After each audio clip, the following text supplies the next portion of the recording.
President Trump's former national security advisor, John Bolton, is sounding the alarm on his presidency while Mr. Trump appears to face new challenges in his re-election campaign. Last night, in a startling interview, I would even call it jaw-dropping, Bolton accused the president of a pattern of illegal behavior and threatening national security.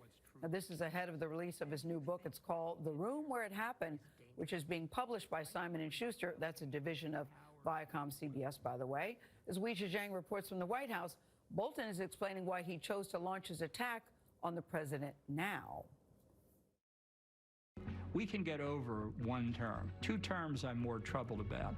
John Bolton claims he's speaking out now, in part to prevent President Trump from winning another term. I hope it will remember him as a one-term president who didn't plunge the country irretrievably into a downward spiral we can't recall from. But lawmakers from both sides are slamming the former national security advisor who refused to participate in the House impeachment case. If John Bolton had really wanted to get this information out for reasons other than his own personal profit, he should have come and testify before the House or the Senate. Bolton said the president did link military aid to investigations into his political opponent, the issue at the heart of the impeachment inquiry. In his mind, he was bargaining to get the investigation using the resources of the federal government, which I found very disturbing. But he argues his testimony would not have made a difference.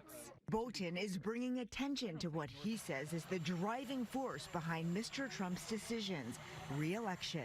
A lot of people have complained that he has a short attention span and he doesn't focus. I want to say when it comes to re-election, his attention span was infinite. It's just too bad there wasn't more of that when it came to national security. We begin our campaign. Over the weekend, President Trump relaunched his campaign in Tulsa. And as health officials warn about the spreading virus, the president said he directed officials to slow down one of the key tools to controlling it. When you do testing to that extent, you're going to find more people, you're going to find more cases. So I said to my people, slow the testing down, please. A White House official tells CBS News Mr. Trump was clearly speaking in jest. We've never had an empty seat, and we certainly won't in Oklahoma. Last week, President Trump and the campaign boasted about the expected rally size, insisting that 1 million tickets had been requested.